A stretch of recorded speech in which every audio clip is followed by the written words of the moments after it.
Umunyarwanda yaravuze ngo umwana umushima kwirukanka akiruka akarenga iwabo. Ibi ngibi bisa neza neza n'ibyabaye kuri uyu muhanzikazi wacu Bwiza Emerance aka Bwiza. Usanzwe twa Bwiza Emerance. Uyu mukobwa baramushimye, bamushima ko azi kuririmba, bamushima ko afite impano, bamushima ko ari we muhanzikazi uri gukora ugereranyije n'abandi. Biza gutuma agira n'amahirwe yo kuba yabona stage muri ibi bitaramo bya The Country Summer Tour bya Bruce Melody ndetse na Ben. Birangira uyu mukobwa yirukanse, arirukanka arenga iwabo, aragenda. Ubu ngubu ari kurenga kuri Zambyo, ubanza ari kwerekeza za Kibunga hari. Uyu muhanzikazi ibintu byabaye ku munsi wo kuwa gatandatu mu by'ukuri ni uko bavuga ngo akabi gasekwa nk'akeza, ariko usibye no kuvuga ngo byaratunguranye, ntabwo byari bikwiye ku muhanzi nka Bwiza. Uri umuhanzi uje uwo mwaka cyangwa mu myaka ibiri ukabikora, wenda umuntu yapfa kubyumva akagenekereza, ariko umuhanzi nka Bwiza uba muri lebo wazamukiye muri Kikasi ari nayo akirimo uyu munsi, iyobowe na Uhuje Imfura Claude, akaba ari we wifata agakora ibintu biciriritse nk'ibi ngibi. Ni ukuri usibye no kudutungura byaratubabaje, kuko twe expectingaga ko ibi bitaramo byose uko ari bine, ibitaramo bine ntabwo ari byinshi cyane, nyine nabo abahanzi bakaba ari bane, tuzababona hose bari kudukubitira nk'uko nyine mugenda mubibona. Ariko twageze iwabo wa Bwiza, arataruka arirukanka araharenga rwose. Ibintu byabaye buriya, hari abantu muzi ngo nabonye yandika kuri Instagram ye ngo yakoze impanuka. Ibaze buriya rero hari nk'ikintu kimwe aba bahanzi bacu bakwiye kumva no guha agaciro. Aba bosi babo ba mbere ni abafana. Iki kintu mpora nyivuga buri gihe kandi nzanakomeza kukivuga buri gihe cyose nzaba nkiri muri iyi field ya entertainment. Umubosi mukuru w'abahanzi ni umufana. Abo baguha amafaranga, abo bagutumira mu bitaramo, bayaguha kubera ko umufana yabyemeje. Kubyemeza ko umufana ni uko agushyigikiye, ni uko usohora indirimbo akajya kuri YouTube akayireba, ni uko azisaba ku maradiyo, nuko n'ibindi, ariko byose bishingiye ku mufana. Utabonye izo views ku ndirimbo yawe, uwo mukire ntiyagutumira mu bitaramo bye. Abafana batagukunze, nta muntu waguhamagara rwose, wakomeza ukaba Bwiza Emerance bo muri Mount Kenya nk'uko n'ubundi wari umeze mbere. Ariko ukifata abafana bawe wagakwiye guha priorite kuruta abandi bose, abafana b'iwanyu mu rugo, ukanga kubaririmbira ngo ni ukubera ko ngo utabanza kuri stage. My friend, ibintu biraciriritse rwose. Reka mbikubwire, niba n'abandi batabikubwiye, ariko ibi bintu biraciriritse ku muhanzi nkawe, ntabwo byari bikwiye. Wapi kabisa. Keretse nimba utabona akayanga yari amahirwe baguhaye, kuko ntabwo ntekereza ko ari wowe muhanzikazi mwiza ufite tala kurusha abandi mu Rwanda. Ntabwo urusha Ariel Ways impano, ntabwo urusha Aline Sano impano. Abo bonyine n'abandi nawe urabizi neza. Ariko nimba waragiriwe amahirwe, abafana bakakwakira nk'uko bakwakiriye ukiri na mushyashya muri game, bakakwakira nk'uko bakwakiriye bigizwemo uruhare na Kikasi, warangiza uyu munsi ugahita wumva ko wamenye kwirukanka ugiye kurenga iwanyu. Ariko reba byonyine ibyo byapa by'abantu bari bagutegereje iwanyu, reba ibyo byapa byanditseho Bwiza by'abo bantu bari baje kugushyigikira wasize. Birebe ukuntu bangana. Uzi ko hano muri iyi show, iyi konseri ya hano iwanyu Nyamata, hano mu Bugesera, niho hantu hambere nabonye wari ufite umufana ku buryo warushaga na Ben. Bwiza yarushaga Ben umufana hari ahantu. Icyo cyo reka nkigire clear.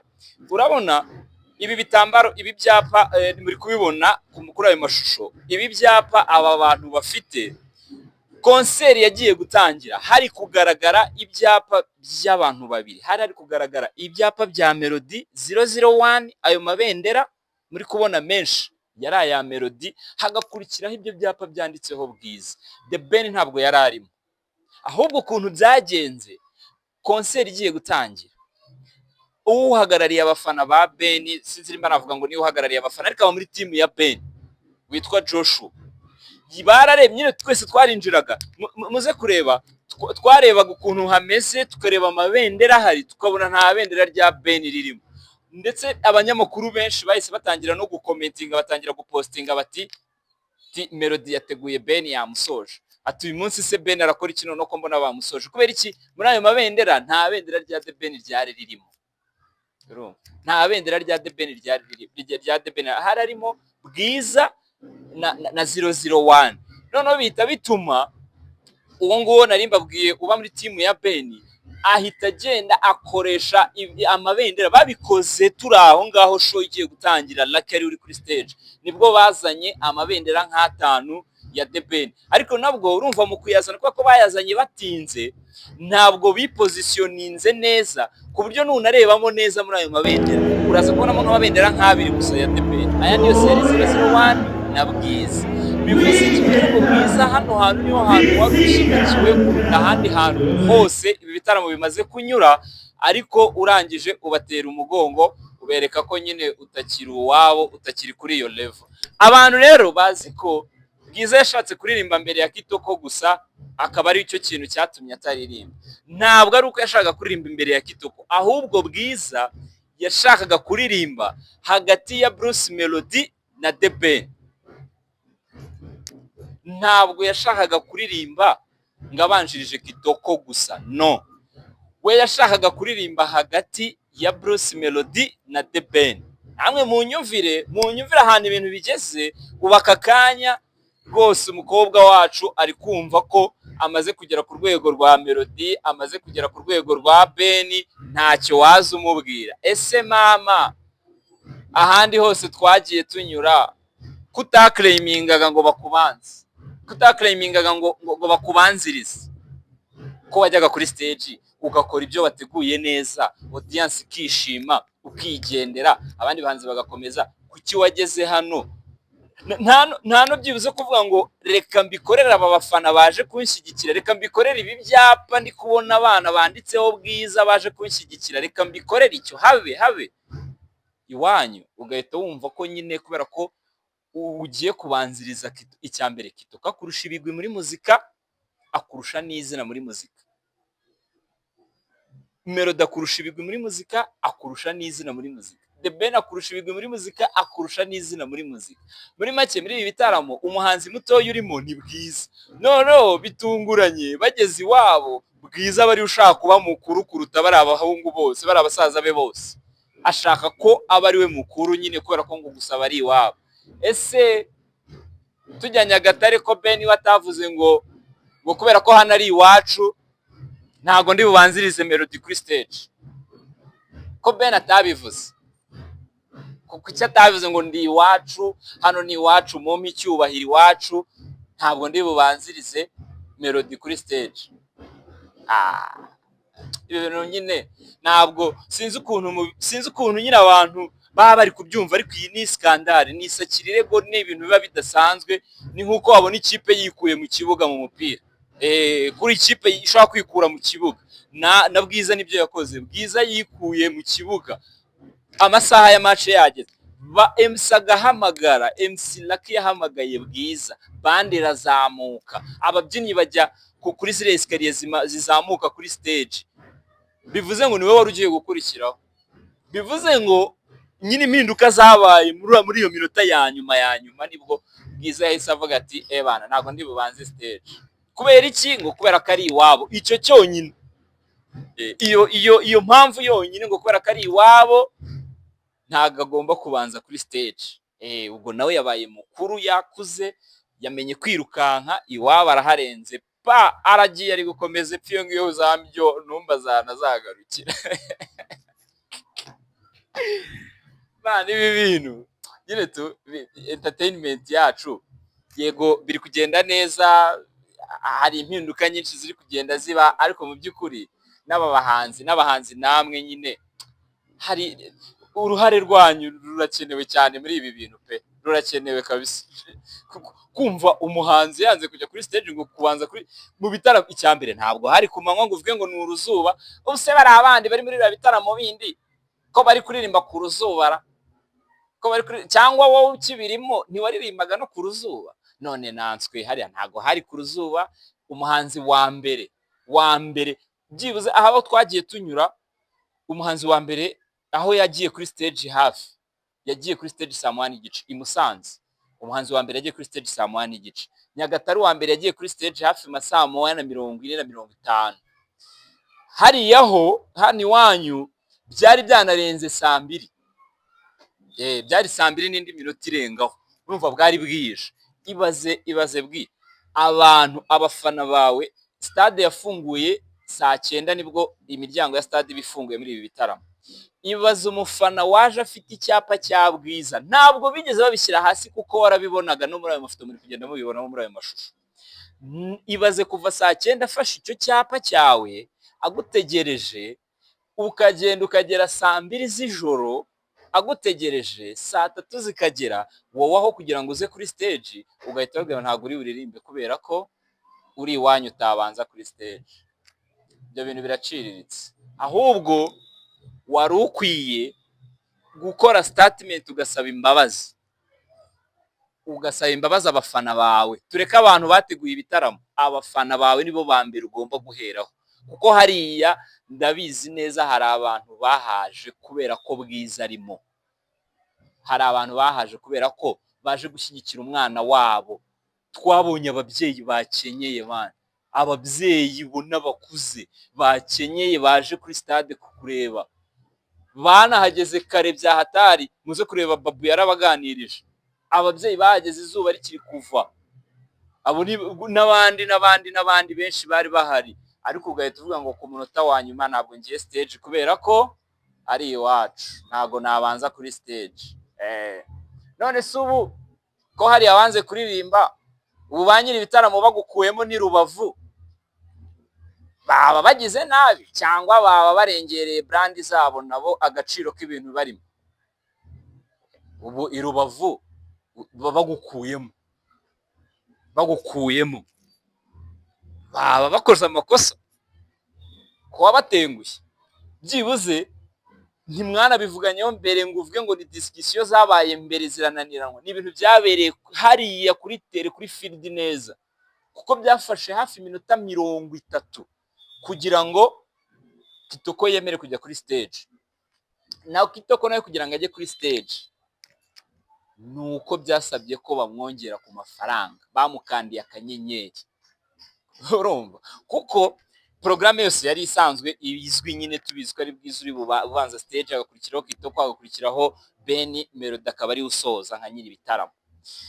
Niyo gahunda nyine yagenderwagaho hose. Bageze hariya Kitoko bambwiye ngo banza stage, Kitoko aravuga ati rero ababyinnyi banjye cyangwa team yanjye ifite uko yateguye kugira ngo nabo babanze stage, mubanze mubavugisha. Bajya kudiringa na team ya Kitoko, irababwira iti rero ubwo ibintu twapanze byose murabyishe. Na cyane ko ntabwo bari bazi ko Bwiza atari buririmbe, bari bazi ko nibavaho Bwiza ari bujyeho. Baravuga ati ibyo twapanze byose mubinyujijemo umurongo. Bivuze iki? Bivuze ko mugomba guha agaciro ibyo bintu. Kitoko bamukandiye akanyenyeri kugira ngo ajye kuri stage, my friend. Ibyo bintu ntabwo abantu bari babizi. Amakuru ndayafite, bamukandiye akanyenyeri kugira ngo ajye kuri stage bwa mbere, biturutse kuri Bwiza. None ikindi kintu nahise mbona, birashoboka ko muri ibi bitaramo Bwiza yaba arimo kuririmbira ubuntu. Birashoboka ko Bwiza arimo kuririmbira ubuntu muri ibi bitaramo byose, kuko ntago byumvikana ukuntu umuntu muri bwishyure, umuhanzi muri bwishyure cyangwa mwishyuye mbere cyangwa mufitanye amasezerano, yakwanga kujya kuri stage bamuhamagaye na bande yahageze man, na bande yahageze n'ababyinnyi bari muri mood biteguye kwita bazamuka stage, bakabona boss wabo batireka reka ntago turirimba, ntago tubanza kuri stage. Basi ubwo bivuze ko shobora kuba urimo gusayidira uratanga umusada kubera ko ari iby'ubuntu wenda, ariko nabwo sinabyumva. ntabwo nabyumva ko hariya warakotoye, niyo byaba ari ubuntu pfa kuba waremeye kubijyamo, n'ahandi hose warapafominze, ntabwo yagakwiye kuba impamvu y'uko ngo kubera ko ngo uri iwanyu ngo ntabwo mbanza stage, no, nta n'impamvu n'imwe, nta n'imwe nashyigikira rwose. Iyo muri kuririmbira ubuntu rero, aho niho tuzabimenyera i Rubavu, kuko nimba ari ukuririmbira ubuntu i Rubavu uzagaruka cyangwa se bagukuremo, ariko nimba ari amafaranga sha uzayagaruza ariya yo uzayasubiza. Ayuriya munsi etape ya Bugesera yo urayagarura tu kuko ntabwo wayakoresheje, ntabwo wayakoreye, barikamase nyine kuri iwanyu, bagushimye ko uzwirukanka nyine uhita uharenga. Reba ibyo byapa byose Imana ukuntu abantu bari biteguye kwakira umwana w'iwabo bamushyigikire, nta n'ahandi hantu uzabona audience nk'iyo wari kubona mu Bugesera iwanyu, ariko uhita ubafata bose uhita ubagira zeru. Noneho sha ahantu rero bibabaje, ikintu nabonye nyine nkumva kirambabaje cyane, atumye numva ko nakora iki kiganiro, ni ukwifata ukajya kuri social media Instagram yawe ukandikaho ngo wakoze impanuka. Wakoze impanuka? Wari wakoze impanuka se bwiza we? None se ubwo nk'umuntu wari wakubonye kuri venue, ibyo byose ntabwo waje n'amaguru ngo abantu bose bakubone, waje mu modoka, ariko ntihabura abantu bamenya ngo uriya ni kanaka. None se nk'umuntu wakubonye winjiye hariya kuri venue, nyuma agahita abona upostinze ngo wakoze impanuka, ubwo koko uwo muntu we yagufasha ati ngo yakoze impanuka? N'ubwo wakoze impanuka wari uzi ko abantu batari bubimenyeze ko wanze kuririmba mbere ngo yakoze impanuka. Ngiye navuze nti kadutegereze wenda wasanga uriya atari bwiza. Nabonye bajya bavuga ngo hari ukuntu abantu ngo baba bafite abo basa, basanga uriya atari bwiza yakoze impanuka koko. Kadutegereze polisi iraza gukora statement tubwire iyo mpanuka aho yabereye n'uko byagenze, kuko yavuze ko yari yakoze impanuka ari mu nzira aza muri show, ariyo mpamvu yatumye ataboneka. Reka dutegereze wasanga uriya turi kure atari bwiza, kadutegereze bwiza. Polisi turabona yatanze statement ivuga ko habaye impanuka. Guys, mujye muha agaciro abafana banyu, mujye muha agaciro abafana, mujye muha agaciro please. Nimba mushaka gutera imbere muha agaciro abafana, kuko abafana nibo babagira abastari. Nta kintu na kimwe Kikasi yari gukora iyo abafana bataza kuguha umwanya wabo. Nubwo Claude ari umutigisi muri iyi game, nta kintu na kimwe yari gutigita abafana iyo bataguha umwanya wabo. Warangiza ukabafata ugahita ubagira zeru. Ubuse bazongera kukubona ryari? Bazongera kukubona wari ugize amahirwe bagiye kukubona muri concert nini nk'iriya, bazongera kukubona ryari? Ko nunakora igitaramo cyawe hatazazana abantu bangana nka kuriya. Guys, mujye muha agaciro abafana. Abafana nibo batuma mubaho muri bo, abafana nibo mukorera, nibo ba boss banyu ba mbere, nibo ba boss banyu ba mbere. Imana biba bintu, umuntu wese ukunda umuziki, umuntu wese wifuza iterambere ry'uyu muziki, yahise abona ko ibintu wakoze ari ibintu biciriritse, nibiciriritse. Reka dutegereze Rubavu gusa, nta cyizere mfite ko ni Rubavu uzaharirimba, kuko i Rubavu naho uzabanza stage. Nuhazi uzabanza stage. Ubwo rero kandi kubanza ntubishaka, cyokoze nimba warabyanze kubera ko ari iwanyu, ubwo reka dutegereze wenda nyine nibyo nakubwiraga ati ubwo aho iwanyu nyine deja waraharenze uracyakomeje uri kwiruka. Yes, ngayo niba ari ubwa mbere tubonye, kora aho hasi kanda subscribe, ukorere ku kazogera, buri video yose dushyizeho izajya ihita ikugeraho ako kanya.